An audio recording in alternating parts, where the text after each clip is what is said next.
Somebody help me! I need a flight effect!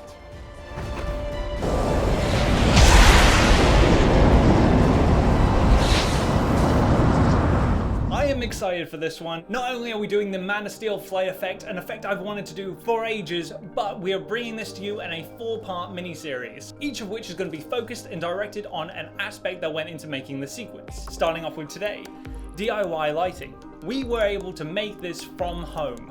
My home, to be precise. Let's figure out how you can do it too. With this being a 4-part mini-series, we would hate for you to miss out on any of these amazing effects, so subscribe. My voice broke. That's Superman-y.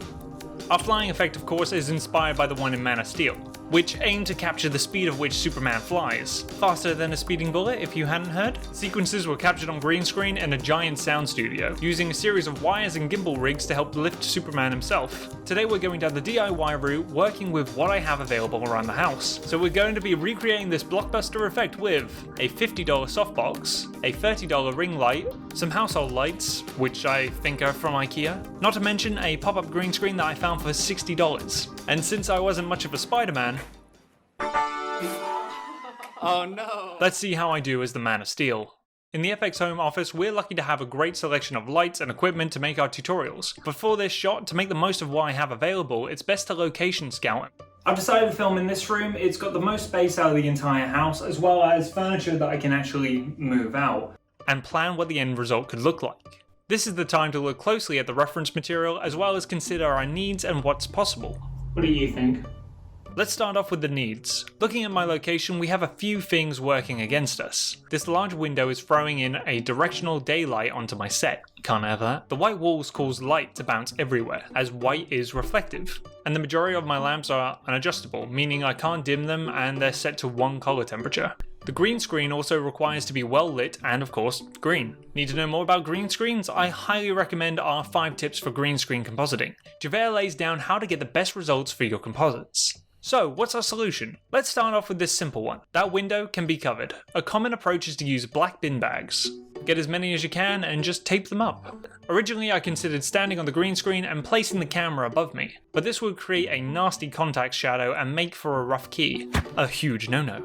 Instead, I placed the green screen as far back as I could, and as it needed to be bright, I used the strongest light I had, the softbox. To help ensure that the greenness stays green, I got this gel and clipped it over the hood.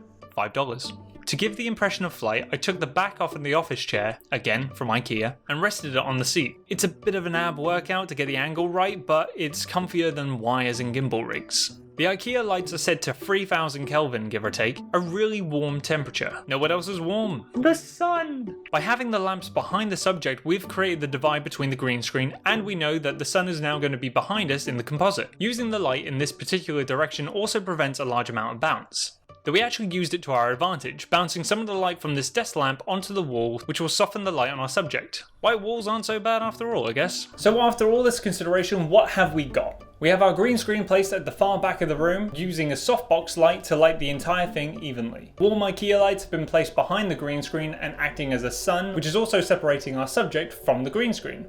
A small ring light is placed in front of our subject to give a little twinkle in the eyes. If you find yourself needing a reflector, you can use a piece of cardboard, or you need something extra for it, grab some tinfoil and wrap it around.